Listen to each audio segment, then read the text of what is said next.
சிரசாசனத்தை யோக கலைகள்ல ராஜா அப்படின்னு சொன்னா, இந்த சர்வாங்காசனத்தை யோக கலைகள்ல ராணி அப்படின்னு சொல்றாங்க. சிரசாசனம் நம்ம பெட்ல பண்ணலாமா? கண்டிப்பா எக்காரணத்தை கொண்டு பண்ணாதீங்க.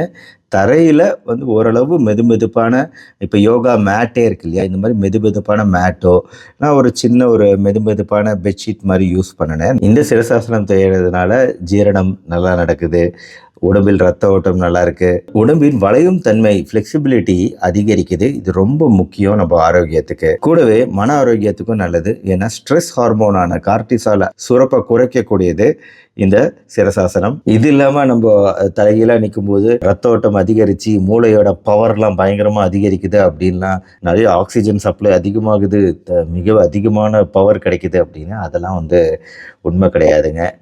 ஓரளவு நான் சொன்ன சின்ன சின்ன பெனிஃபிட்ஸ் இருக்கு. மற்றபடி சூப்பர் ஹியூமன் பெனிஃபிட்லாம் இதுக்கு கிடையாது.